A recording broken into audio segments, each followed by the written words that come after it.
Dua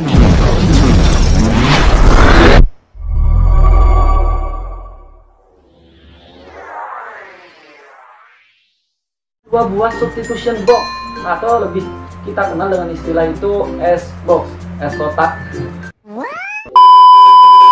Perkenalkan, nama saya Fadil Muhammad, stambuk F55118133. Jadi di sini saya akan membahas pengertian dari algoritma RC4. Menurut Doni Arius, RC4 merupakan jenis aliran kode yang berarti operasi enkripsinya dilakukan per karakter, 1 byte untuk sekali operasi. Algoritma kriptografi reverse kode 4 atau yang biasa disingkat dengan RC4 merupakan salah satu algoritma kunci simetris dibuat oleh RSA Data Security Inc. yang berbentuk stream cipher. Algoritma ini juga pertama kali ditemukan pada tahun 1987 oleh Ronald Rivers dan menjadi simbol keamanan RSA. Merupakan singkatan dari 3 penemu, yaitu Rivers, Samir, dan Adleman. RC4 juga menggunakan panjang kunci dari 1 sampai 256 byte yang digunakan untuk menginisialisasikan tabel sepanjang 256 byte. RC4 juga merupakan salah satu jenis cipher, sehingga RC4 memproses unit atau input data, pesan atau informasi pada satu unit atau data, pada umumnya sebuah byte atau bahkan kadang-kadang bit, sehingga dengan cara ini enskripsi atau deskripsi dapat dilaksanakan pada panjang variabel. Algoritma ini juga tidak harus menunggu sejumlah input data, pesan, informasi sebelum diproses, menambahkan byte tambahan untuk mengenkripsi. RC4 juga telah digunakan secara luas pada beberapa aplikasi dan telah diketahui juga pada umumnya dinyatakan sangat aman. Kenapa dinyatakan sangat aman? Sombong amat. Karena algoritma RC4 termasuk dalam algoritma simetris, maka kerahasiaan kunci terjaga, komunikasi juga dibilang sangat aman. Sampai saat ini juga telah diketahui tidak ada yang dapat memecahkan atau membongkarnya.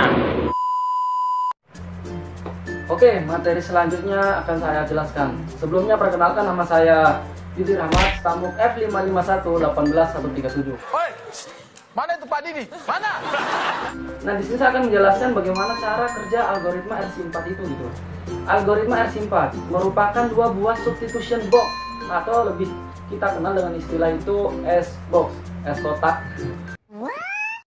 yaitu array sepanjang 256 yang memiliki atau berisi permutasi dari bilangan 0 sampai dengan ke 255. Jadi 0 itu dihitung sebagai indeks 1, bukan dari 1 ke 256, melainkan dari 0 sampai ke 255.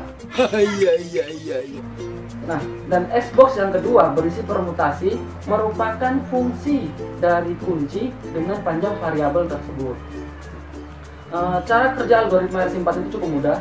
Yang pertama, menginisialisasi S-box pertama, S0, S1, S2, S3, S4 sampai seterusnya hingga sampai ke S yang terakhir, yaitu S255 dengan bilangan 0 sampai 255. Ingat tadi dari bilangan 0 sampai 255, jadi 0 tetap dihitung. Pertama, isi secara berurutan S0 sampai ke S255. Kemudian inisialisasi array lain. Array lain inisialisasi S-box lain. Misal kita ambil array K dengan panjang 256 juga. Isi array K dengan kunci diulangi sampai seluruh array K terisi penuh, yaitu K0, K1, K2, K3 sampai ke K255. Hingga seluruhnya terisi penuh sesuai kebutuhannya. Nah, kemudian tahapan pada algoritma RC4. Yang pertama itu tahapannya menginisialisasi larik S atau substitutionnya. Selanjutnya menentukan nilai kunci. Nilai kunci yang akan kita pakai, kita tentukan dulu nilainya. Seperti melakukan padding sehingga panjang kunci menjadi 256 bit atau 256 karakter. Selanjutnya melakukan permutasi nilai-nilai di dalam larik S.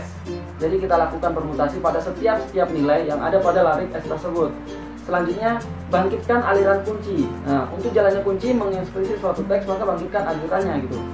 Selanjutnya yang terakhir melakukan enskripsi atau melakukan pengkodean pada pesan yang akan kita eksekusi. Nah, mungkin itu yang dapat saya sampaikan pada materi kali ini. Berlanjut lagi ke teman sebelahnya. Perkenalkan, nama saya Abdul Hasil Asupinda, Stambuk F551 18142.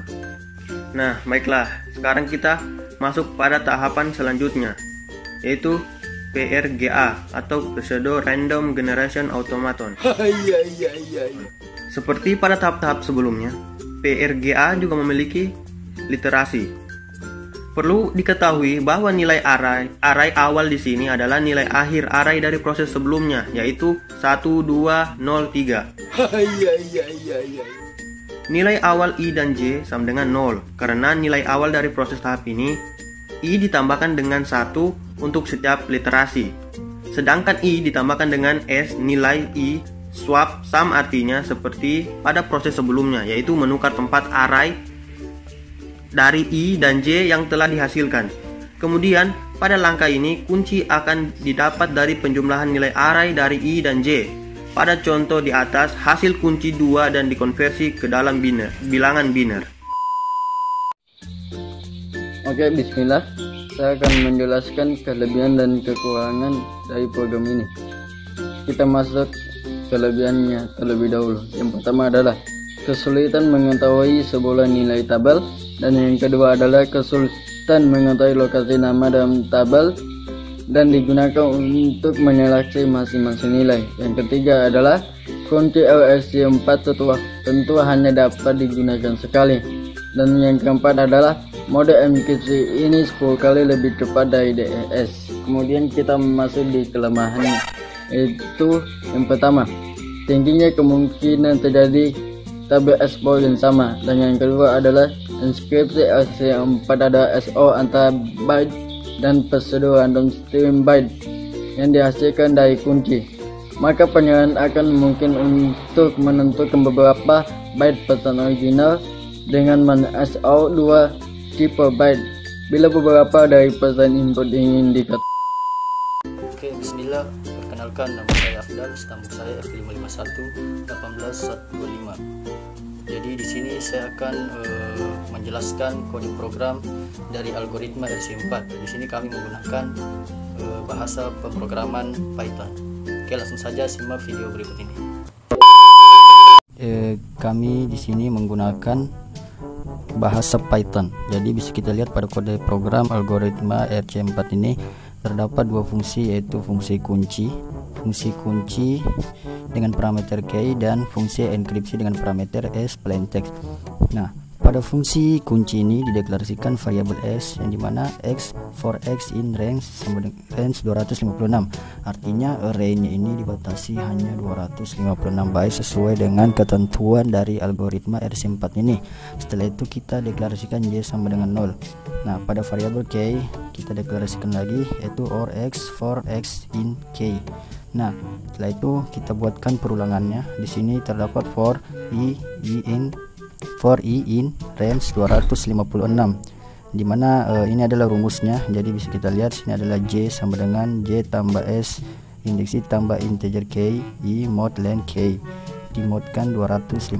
Setelah itu nilainya dikembalikan dengan menggunakan fungsi return ke variabel s. Selanjutnya masuk pada fungsi yang kedua, yaitu fungsi enkripsi. Selanjutnya kita masuk pada fungsi enkripsi, di mana fungsi enkripsi ini kita akan membuat ciphertext dari plaintext yang kita masukkan. Di sini bisa kita lihat dideklarasikan variabel i dan j sama dengan nilai 0 dan 0. Lalu variabel ciphertext dengan masih kosong array-nya. Nah, di sini terdapat perulangan for char in plaintext. Nah, di mana i sama dengan i tambah j dimodkan 256. Lalu variabel j sama dengan j tambah s indeks i mod 256. Lalu s indeks i x J sama dengan SJ SI. Nah, setelah itu dideklarasikan lagi variabel hexset. Jadi ini akan membuat hasilnya itu menjadi format hexadesimal, di mana di sini formatnya yang terlebih dahulu adalah kita menggunakan fungsi OR, di mana fungsi ORD itu akan mengembalikan kode bilangan Unicode dari sebuah karakter string. Nah, setelah itu kita gunakan fungsi CHR, yaitu untuk mengembalikan karakter Unicode dari bilangan integer. SI tambah SJ mod 256. Pangkatkan OR char, di XOR kan ini, lalu X. Nah, ini adalah sesuai dengan penjelasan dari teman-teman saya sebelumnya. Ini yang bisa kita katakan ini adalah tahap PRGA. Jadi setelah itu ciphertext memanggil fungsi append hexset. Nah, setelah itu nilainya dikembalikan pada variabel ciphertext. Setelah kita selesai membuat dua fungsi ini, yaitu fungsi kunci yang dimana rumusnya telah dijelaskan oleh teman saya prosesnya sebelumnya, dan fungsi enkripsi. Di sini kita akan mendapatkan ciphertext dari plaintextnya. Nah, setelah itu kita masuk ke pembuatan fungsi utamanya. Kode program ini yang akan ditampilkan, yang akan muncul di konsol. Oke, saat kita run program ini. Jadi di sini variabel k sama dengan input, masukkan k. Jadi ini akan tampil, dan sini kita bisa menginputkan. Kita akan bisa menginputkan apa saja, dan di sini kita akan menginputkan kunci dari plaintext kita. Nah, dan akan diproses. Yang akan bekerja di sini adalah variabel x sama dengan kunci k. Dia memanggil parameter k. Setelah itu kita masuk ke ciphertext. Nah, di sini kita masukkan plaintextnya, dan di sini plaintextnya ini akan diubah ke ciphertext dengan dijalankan oleh fungsi enkripsi ini. Nah, setelah kita masukkan plaintext, maka program akan memunculkan ciphertext dari plaintext yang kita masukkan tadi, dengan hasilnya itu akan format hexadesimal. Langsung saja kita run.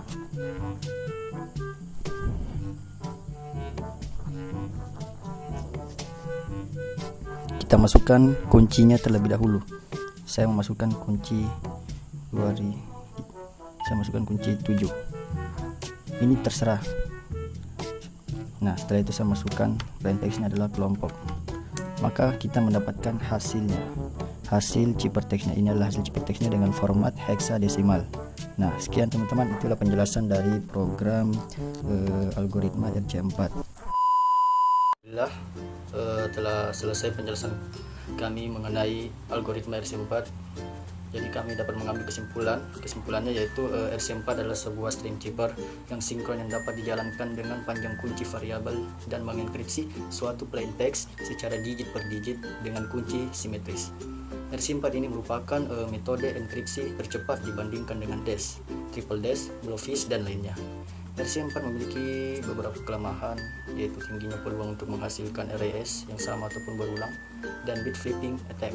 Akan tetapi bisa diatasi dengan memperbanyak bit kunci, mengubah cara pengisian ke array, dan menggunakannya 4 dalam setiap kunci setiap mengetik plaintext sebelum dienkripsi untuk mencegah terjadinya bit flipping attack. Oke, sekian dari video dari kami, semoga bermanfaat. Tutup. Assalamualaikum warahmatullahi wabarakatuh.